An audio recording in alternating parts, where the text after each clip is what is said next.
There's people without even you knowing that are scraping your websites because AI is.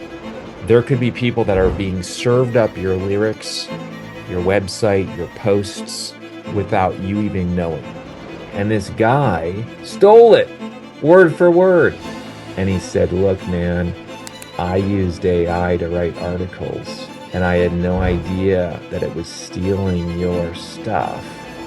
There was a $1.5 billion case. Don't protect your IP when you're big. Become big by protecting your IP. If you've been online in the music world lately, you already know the conversation around AI and copyright is everywhere. Suno's getting sued, artists are finding their voices cloned without permission, publishers are scrambling, and if you've typed anything into a search bar lately about AI and music ownership, you've probably come out more confused than when you started.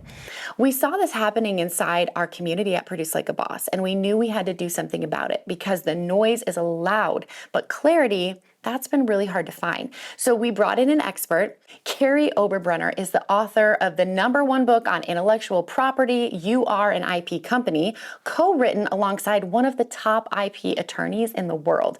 He owns 3 patents on the technology you're about to see. He has personally had 3 of his own books stolen and used to train AI models without his permission. And he has been compensated as part of a $1.5 billion AI copyright settlement.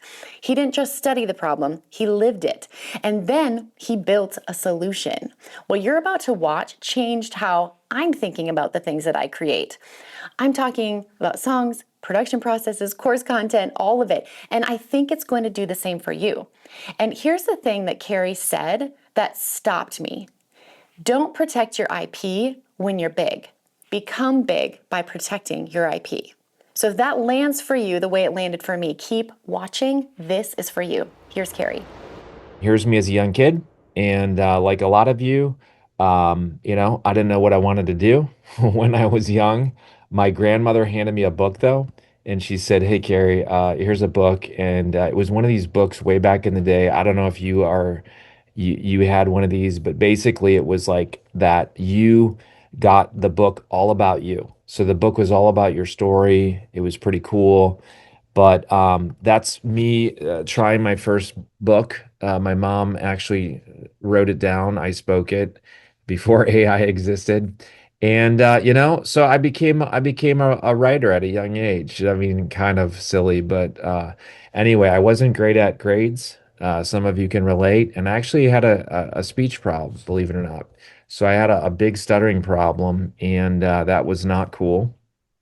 And back in the day, they just sent you into a school that was like, hey, you have a handicap, you have a disability, and too bad. And so that was kind of my life as a young age. And I say that because writing became my lifeline. And some of you, songwriting is your lifeline. But writing actually became a way that I got over pain in my life. I don't know why I went into a traumatic addiction of self-injury. It could have been because my leader took her life from suicide, but regardless, I was a kid who just I didn't speak. I got made fun of for stuttering, so I wrote. And it wasn't only till later in life that I turned all that anger and it became kind of like an inward anger journey, right? And I share all that to say that, listen, if you're in a bad spot today, there's hope for you because writing for me was like a place of joy and a place of freedom. And for you, maybe singing is, maybe songwriting, maybe music. And that's all good. And I want to show you that I did go public with my story later in life. And I actually did, share my secret on national TV. Why? Because I realized that my journey could help other people. And I'm a faith guy, but God kind of used my story to set people free. And you can imagine, folks, how hard it is to put yourself into your music, only to have somebody steal it. Has anyone ever had their music stolen? Has anyone had their lyrics stolen? But here's what happened, folks. Um, Back about a year ago, this was the second time I got stolen from, but it was actually this time AI. And I share this story so you can see this, you can relate to this. I did a TEDx talk, okay? So the guy who used to struggle with stuttering was bold enough to get on a TEDx stage, and I talked about how blockchain, um, was gonna set the world free. And guess what? All of a sudden, I start Googling a year after my TEDx talk, and this guy stole it word for word. So what did I do? Here's your first tip. Screenshot it. So write that down, folks. If anybody you think is stealing your stuff, screenshot it because the moment you approach them, they might delete it all. And there goes your proof. So I said, "Hey, Sergi, if you're going to copy my TEDx talk word for word, please just give credit back to my team and I." A million people saw it. By the way, it took me 100 hours, time, money, flew to, Oshkosh or wherever it was. I forget. The whole point is this, guys. Guess what? He posted on the He posted. The guy's from Georgia. He's a TV educator personality. And he said, "Look, man, I used AI to write articles, and I had no idea that it was stealing your stuff. And I apologize." And I said, "Hey, man, no problem. Thanks for telling me." But let's just stop there, first of all, and just say that there's people probably without even you knowing that are scraping your websites because AI is. And so if you're out anywhere, there could be people that are being served up your lyrics, your website, your posts without you even knowing. What do you think about that first? Andrea, is that surprising? It's kind of makes you go, you sit back and go, whoa. Because I Yeah. don't think that people realize that that's what's happening. And Yeah. there's a huge conversation happening in music right now about that very thing. And we're Yeah. wondering if that's happening. Yeah. And so, yeah, I think it's very sobering, Mhm. honestly. When you say that, it's just very sobering. Yeah. And Matthew McConaughey, did anyone see him on CNN?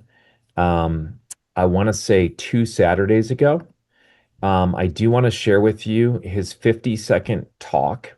His 50 seconds of this. Listen to this. He's warning you as a Hollywood musician. Okay, not a musician. You get the point. Watch this. I'm going to change it to not 2.5 so we can actually understand it. It's coming. It's already here. Don't deny it. It's not enough. It may be for you, but it's not going to be enough to sit on the sidelines and make the moral plea that no, this is wrong. It's not going to last. There's too much money to be made, and it's too productive. It's here. All right. So I say get get get your own yourself, voice, likeness, etc. Trademark it, whatever you got to do. So you did that. Yeah, own yourself. So when it comes, not if it comes, no one can steal you, but they're gonna have to come to you to go, can I? Or they're gonna be in breach, and you'll have the chance to be your own agency and go, yeah, for this amount, or no. Okay, it's coming. One thing that I'm going to demo to you today is Instant IP. You're all going to be able to protect something for free. Okay. So Andrea and her team mentioned that, hey, you're going to get some gifts. But I want to also mention that, like, I'm very passionate about this. And even a musician in Ohio who's kind of up and coming, we did a podcast about a year ago, and it's how to protect IP for songwriters. And her name is Emily Raff, and she is using Instant IP. And here's the quick context. She's performing at all different shows, and a lot of times she's placed in a room with a fill-in guitarist, fill-in drummer, whatever. She's got new music, and she literally is passing out her music to strangers and hoping that they're not stealing her IP. So, Andrea, you mentioned a few weeks ago, hey, there's some early questions coming in. Should we just register the copyright? Should we send our songs in? How is instant IP different? How does this blockchain thing work? So we're going to get into all that stuff. I'm going to teach you a lot about IP today, some basic rules, okay, and laws. This is not legal advice today, but I will tell you that I have right now, just so you know a little bit of credibility, I have the number one book on the planet for intellectual property. Okay. So here it is. It's called You Are an IP Company. It's the number one book for patents. But let's scroll down here. It's the number one book for all of trademarks and for all of copyright law. Okay. Now I say this because I am the IP practitioner and I co-wrote this with Katie Rubino, one of the top IP lawyers in the planet. And I say that because I want you to realize that I'm not giving legal advice today, but I have done massive research in IP law because I'm passionate about it. I own a publishing company and I care about our authors. If you don't know about writing, there was a $1.5 billion case. Does anyone know about this that came out for writers? Does anyone know about this? So it's $1.5 billion. It was the largest copyright lawsuit ever. And I'm going to share this with you. Anthropic, $1.5 billion settles with authors. That was in September. The court case came out. And I want you to all see that if I go to their actual website, and by the way, if you're an author, you can type in your name. If I type in my name, because you might say, Kerry, why do you care about this? I'll tell you why. Because AI stole three of my books. Me, me, me, me. So I've literally been stolen from many times. And it bugs me because you all are putting yourself out there. You're facing what Stephen Pressfield calls the resistance, capital R. And by the way, Stephen Pressfield and I, we're friends, and he's had over 60 stolen. So what do I get? I get $3,000 a book. I'm going to make $9,000. But at the end of the day, it's not that exciting. They trained their LLM off of stolen books, 500,000, and now they're making billions. That's not fair for you as a songwriter, for me as an author. Okay. So let's frame it now. Now that it's all framed, let's get into some cool things here, and we're going to show you some real use cases. Okay. Why do I care about this? Because again, I own a publishing company and we're different. We basically say, look, your book is not a business card. Your book is a business. So I want to maybe you're going to walk away with this. Like your songs are not just the only way you make money. What does Taylor Swift make money on, right? And you might be like, well, come on, Carrie, she's Taylor Swift. Taylor Swift is actually the first case study in this book. If somebody on the street asks you who's Taylor Swift, what does 99% of the world say? What do you think?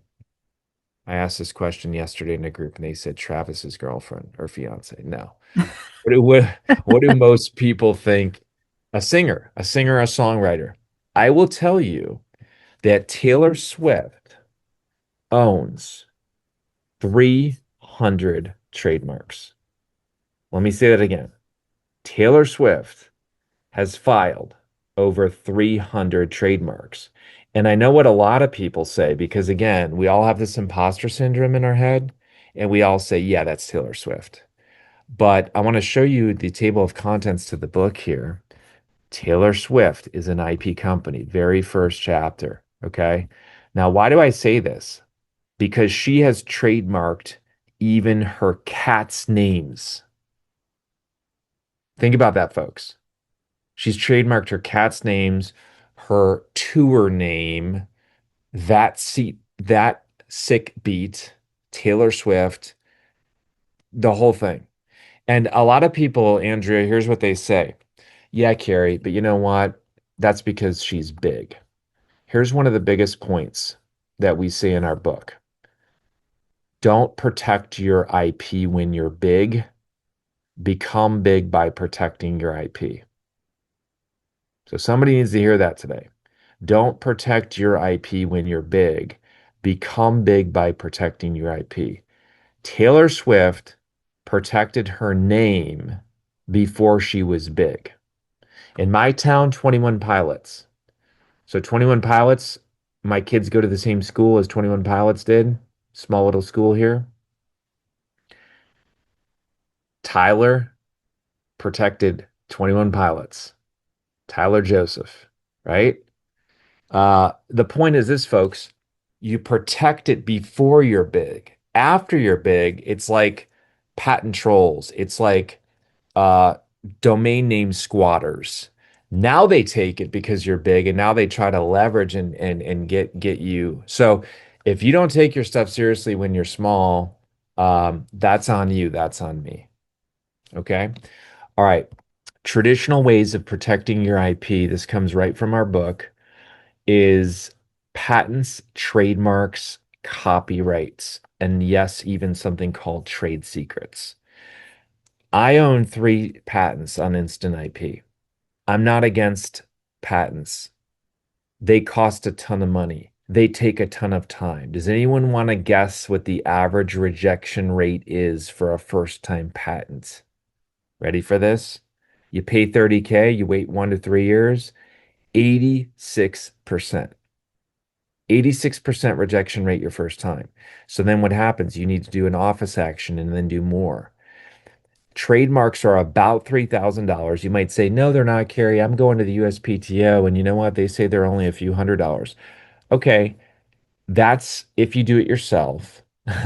Go try to do it yourself. You have to choose between 45 classes. And again, most require an office action that doesn't have the right specimen. And I can give you tons of studies of people who get rejected and then end up hiring a lawyer and having to pay more than $3,000. Patents protect processes. There's 3 types of patents: utility, design, and plant. Plant meaning like drugs, like aspirin used to be, you know? Trademarks are protecting the brand. Okay. Tiffany's protected Tiffany Blue. Play-Doh has trademarked the scent. So you can do something called trade dress. And that's kind of like, John Deere. John Deere green and gold is trademarked. Copyrights are works of art. Yes, it's cheaper than 500, but Do again, what?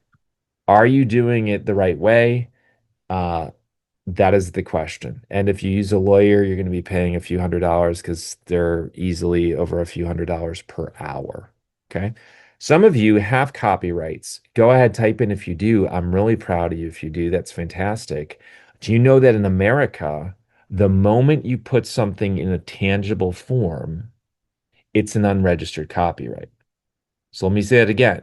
If I write a list for Trader Joe's and put that on a post-it note, that's technically an unregistered copyright. Does anyone see why that's difficult to prove?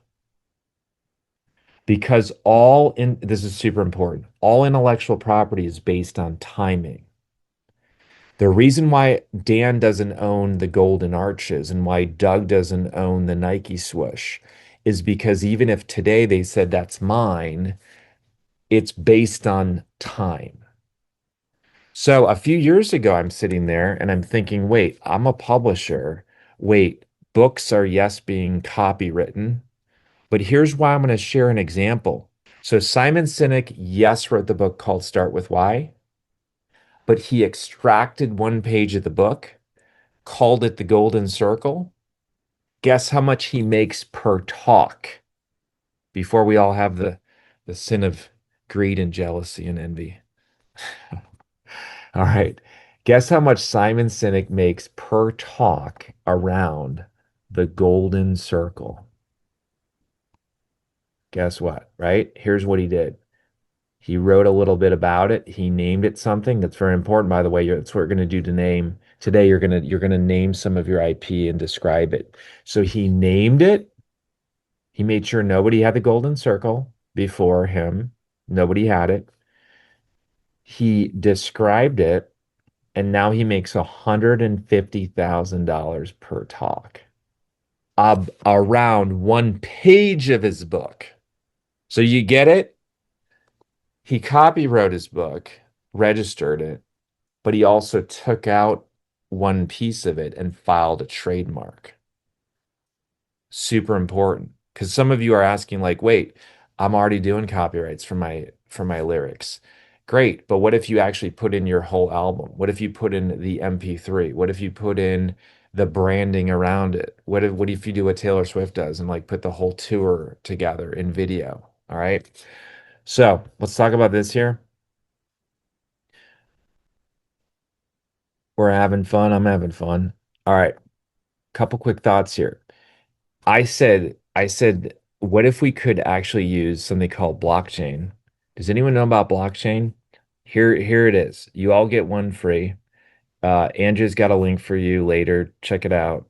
But anyway, here's what you do. You can enter a file. I could do an MP3. I could enter text. I could take a photo. I'm going to take a photo. I'm going to take a photo of my special 18 streams of income. Okay. I named that. I created that. So you got to name it something unique. I can't pick like I can't name this the Nike swoosh because that name's already taken. If you don't know where the name is taken, I'll show you. You just go to USPTO, hit trademarks, hit search trademarks, hit the green button, and that's how you can search and see if something's taken. Okay? So I would actually encourage you before you name your album, the Eras Tour. I don't know. I don't know what she did with that. We'll see. Oh, there, she registered it. If anybody picks that name, they're in a legal battle now. Okay. So why not search there? Hopefully you got that free tip. But here's what I'm gonna do. I'm gonna name mine called the 18 streams of income. I'm gonna take the photo. I'm gonna call this 18 streams of income. Okay. And then I'm going to say a thinking tool created by Kerry, whatever. I'm giving you this just as a test. Okay. Now, watch this, folks. I've spent over $1 million on this tool that we're going to let you try for free. Seriously, watch this. You can keep this as a trade secret. Does anyone know what a trade secret is? What's one example of a trade secret? Dr. Pepper is a trade secret. Okay. So a trade secret is also a form of IP protection, but you have to prove in a court of law that you have the systems in place to keep it hidden. Dr. Pepper proves it by taking the recipe, cutting it in half, and putting it in two different safes. Can you believe that? Because they realize how important it is. You have to prove that you have systems and processes. Guess what? This fulfills the legal requirement for a system that keeps your stuff a trade secret. So if you have a special project you're working on, a special album, a special song, and you don't want to go public with it, but you want to prove that you were there first, you keep it hidden. Or you can go public. If you go public, now you're on offense. So offense is public, defense is hidden. I'm going to keep this hidden just because I'm showing you. I'm going to hit protect my idea. Now, normally it's $97. We're giving you all free credit to try. And you might say, well, Kerry, what am I getting for that $97? I'll show you. It's right now, immediately. You don't have to wait 12 months. You don't have to wait 6 months. You don't have to wait 4 weeks and mail something off to the government. It's turning it into a smart contract. It's using it as a blockchain crypto, believe it or not. It's protected. It's done. You might say, seriously, it's done in 24 seconds? Yeah. Let me show you what it does. Here it is.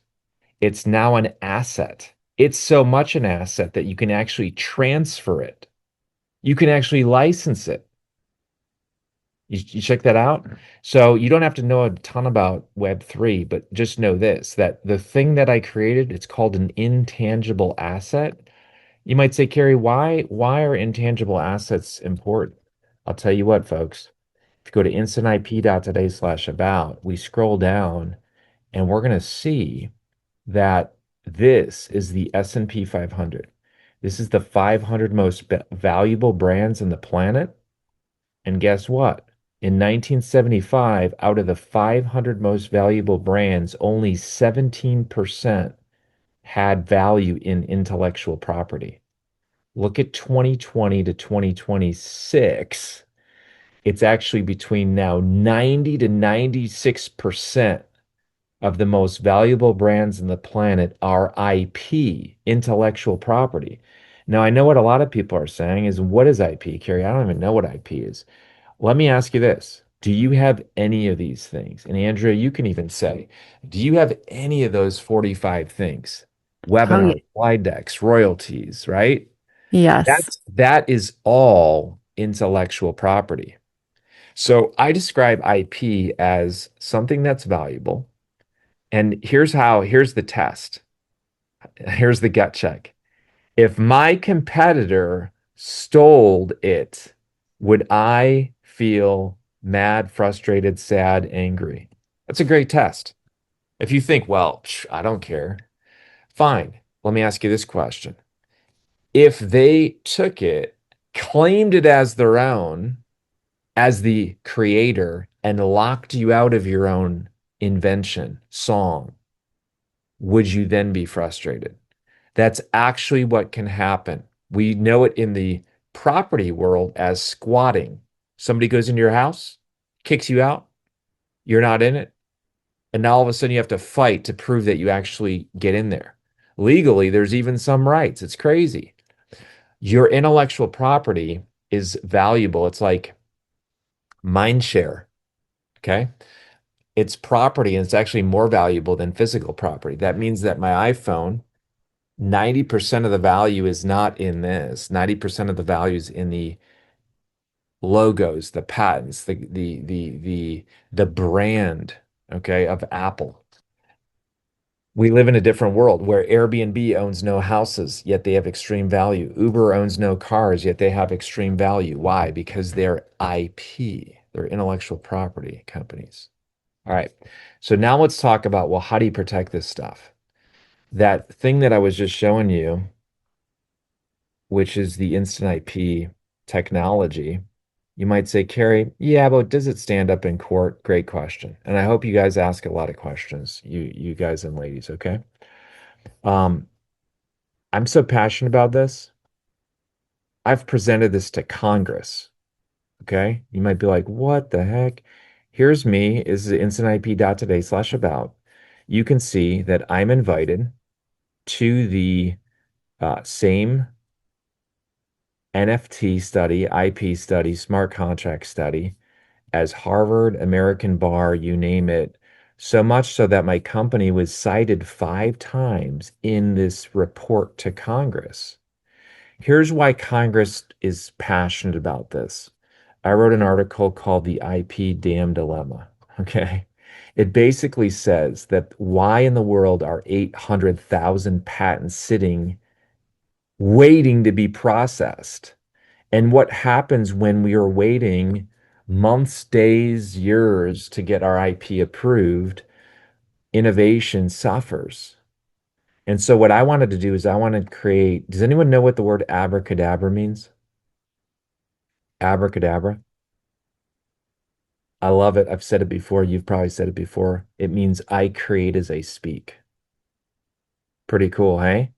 So abracadabra means I create as I speak. I wanted an IP protection that says I protect as I imagine. So now anytime you have your phone and you come up with some lyrics on a napkin and you're sitting there and the muse appears, or God's given you an idea and you write it down, now you can just snap a picture of it, upload it to the blockchain. Nobody can see it, but now you can prove in a court of law that you were there first. It actually comes with a built-in cease and desist letter. Check this out. So there it is, 18 streams of income. It adds a superscript IP. Now you might be like, Kerry, what is that? We filed that. Let me turn off my ringer here. Somebody's calling me. Sorry, I'm busy. Um, so here it is. We added the superscript IP in 35 countries. We're talking India, we're talking all of Europe, we're talking Mexico. Now, why did we do that? Because it's called a certification mark. Okay. A certification mark is like Idaho potatoes. And it basically says that nobody on the planet can use your name with a superscript IP because it's backed with blockchain technology. So you remember that thing that I just protected 5 seconds ago, right? Or 5 minutes ago? Here it is. Look at that AE39. That's the proof. And you might say, well, what does that mean, Kerry? It's the proof on the blockchain. We use Ethereum layer two to keep things cheap for gas fees. You name it after your company or your LLC. Here's the transaction, successful. You don't need to know about a lot of Web3 stuff. I'm just going to show you this is all built so you don't need to know anything about this. And if I hit decode input data, guess what? There it is. AE39 is the hash on the blockchain that matches your certificate right there, that matches in your portal. So now in a court of law, what is all IP based on? Timing. Now, if anyone comes after you, you can show in a court of law, that's my song. I was there first. I turned that IP into an actual asset called a smart contract. And do you want to go to war? And you might say, well, Kerry, show me some of that proof. Instantip.today/court. Here's all kinds of court cases about smart contract and blockchain case law. How cool is that? Now you might say, Kerry, well, come on, man. And again, we'll get into some Q&A here in a moment. But you might even have a unique process with instrumentation that could be patented. Instant IP counts as prior art. So prior art is a legal term that basically says that you were there first. You can take down a $30,000 patent by protecting your unique process on instant IP, having that timestamp. The world would have to hack 51% of the computers at once to change the timestamp. This is what's called immutable. So you're using an immutable technology to prove that you were there first. So, Angie, I'm just going to shut up there for a moment. I can geek out about this all day long, but I really try to make it practical. And let's get into any questions first. Yeah, Carrie, this has been so good. I'm watching the chat just blowing up saying, "Oh my goodness, this is crazy smart," and also a lot that they didn't know, Yeah. right? It's like, "Oh, I mean, I didn't even know I needed to know that." And it's such a powerful tool. So, one of the questions, and we'll scroll through here in a minute, but one of the summarized questions that I'd love to have you hit directly on is when songwriters, they're saying, yeah, I have copyrights. They've sent their songs in to the Yeah. US Copyright Office and they have the registration, they've paid for that, they have the paper. Which is smart. And so, what do you say about exactly 100%? What do you say about that from there as it relates to instant IP? They're Yeah. wondering, okay, so does that mean that that copyright actually doesn't hold up in court? Mm, Or can you yeah, yeah. talk a little bit It's a more about that? great question. Great question. So, folks, hear me straight up. Put your songs on registered copyright. Okay. Let me ask you a question. If something's really valuable, are you going to say, you know what? I just, I'm just going to put a deadbolt on my house. I'm talking if you have something that's so important to you it's the most precious thing to you in the world. Maybe your kid, maybe your grandkid, maybe your spouse, maybe your dog. Are you going to be like, let's just pick a little Home Depot lock? Or are you also going to put a ring camera? Are you also going to put maybe a fence? Here's the point, folks. It's called IP stacking. IP stacking.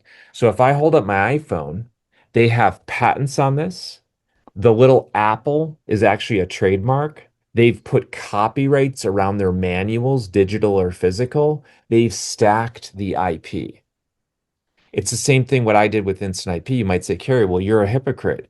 You tell us to use Instant IP, and yet you got 3 patents on Instant IP. Heck yeah, I do. And I also filed multiple trademarks, and I also wrote a book on it, and I also put copyrights around it. In other words, I don't do that for everything. I'm going to show you, Andrea, my special empire of all the stuff I've ever created. And here it is. And there's over 300, you could call them songs. They're not really songs, they're quotes, they're processes, they're systems. Guess what? They're all on Instant IP, and maybe 12 are trademarked, and maybe a few are copywritten. You see what I'm saying? I Mm-hmm. use Instant IP as my first layer and my fast layer. And I do want to get to one thing that I hear all the time. People say all the time, well, I'll just throw a C with a circle around it. I'll just throw a TM with a circle around it, Yep. right? Andrea and I are part of Gabe, her husband and I are part of a group that says, oh, just throw a TM on that. I want to really be careful and I want to talk super quick about this. Slapping a TM on it could actually be the worst thing in the world. And I'll tell you why. A TM, watch this. The other day I got an email and somebody sent me an article. I'm on some newsletter. And anytime I see a TM, it's like a cuss word to me. Okay. I know I'm weird. I know I'm weird, but I'm like, oh, and I crossed him out. So don't worry, I'm not telling on him. But he created something called our speed to value advisory executive sessions. And I said to myself, huh, he's claiming that he owns an unregistered trademark. Unregistered, because if it was registered, it would be an R. Mm. If he's using this, here's what he's doing. He's telling all of his friends, or if you use a C with a circle, you're telling the whole world, I think this is valuable, but maybe I haven't done anything with it. So watch this. I went to the USPTO and I quickly typed in USPTO, US. I typed in speed to value. Ready for this, Andrea? Really I'm interesting. ready. All right. Again, I geek out over this. So I'm a nerd. I know. Speed to value. I typed in speed to value. Guess what? It's taken by someone else in the same class as him. So now all of a sudden, this little email newsletter that he sent out where he's like, oh, this is our thing, and here's what it's called. If his competitor gets this, Yep. he's now going to court. Yep. So my point is that what we use casually as a TM, as a C, as an R, you better be careful. And that's why what we did is we did the work for you, filed in over 30 countries, and said, hey, a superscript IP is actually superior because a TM is simply an unregistered trademark. The Mm-hmm. only time you should use this and feel like you have uh, anything to stand on is if you also filed a registered trademark. Then you can use a TM because, yes, it's unregistered, but you've at least filed it. And then the Yeah. moment it's approved, you get an R. Yeah. Yes. That makes total sense. So, yeah. So, what you're saying is there are multiple lines of Layers. defense. Yes. And so, for example, Taylor Swift, why is she filing trademarks and Trademark. copyrights and patents and well, you didn't say patents, but Re-recording our music, all that. Yeah. right, exactly, because the things that she really wants to have multiple lines of defenses on, she's doing these multiple steps. Yep. And so one of the questions that people are asking is, well, would you register with Instant IP instead of a copyright to save money? Or like, does that stand up in court just as well? And there's another Yeah. question about has this been disputed in court and has it stood up? Yeah. Yeah. So go to instantip.today/court to see all the court cases. Court cases on blockchain law and smart contract law are exploding, even down to real estate. Hey, can I tokenize my property, divide it into smart contracts, and now people own, that property, not the whole hotel, but they own like several rooms. Like this is becoming the new way of protecting lots of different industries. Please hear me out. Do not use Instant IP as a replacement for a registered copyright. What I would do is I would say, you know what? The moment I create something, I'm going to put it on Instant IP. I don't care if you take your whole backlog of 50 songs that you've ever done and throw it in one smart contract, the free one. Here's why you could do that. Your whole empire is in one smart contract. It's like one container. So the drawback of that is that one smart contract, all your work is together. It's like selling the Michelangelo portfolio. The beauty of putting it separately into smart contracts is now you can license that unique song. You see what I'm saying? Hmm. There's Sure. 47 ways that you can monetize your IP. Just throwing this up there so you can see it. But here's a few different examples. Royalties is one of them. Services, training, Mhm. products, concerts, you get the whole point. So what I would do is I would say I'm going to throw at least all my work up until now into one smart contract. It's free. You own it. And then as you continue to do new songs, you can make those registered copyrights. The other beautiful thing about Instant IP is you can put in MP3s. You can actually Yeah. put in video, you can put in music. So it's not just the lyrics, if you will. Does that make sense? Yeah. Yeah. And I think that's actually really powerful because you could take your whole master from your whole album, like all That's the a masters from your masterful whole point. album, and you could upload them. So two people asked, isn't putting everything into smart contracts risky? And so Sure. can you talk to that? It's more secure than even the USPTO. You might say, Kerry, prove it. Tell me how. The USPTO is one line of defense, meaning if somebody hacks the USPTO, it's one source. It's a any put it this way, a ledger is a digital accounting. Your bank has a ledger. Chase Bank. I bank at Chase. All Chase has to do is get one hacker to interrupt that ledger. Blockchain, they have to hack 51% of the computers in the world at the same time. Why? Because that's how blockchain works. It's an information that's then put on a block, that's put on another block, that's put on another block. So to go backwards and change a date or a time, you'd have to hack all those current blocks as well. Cryptography means hidden in plain sight. Let me say it again. Cryptography means hidden in plain sight. Nobody can see your lyrics. Nobody can see your songs, even if it's hidden or public. I'll show you what is shown, Andrea.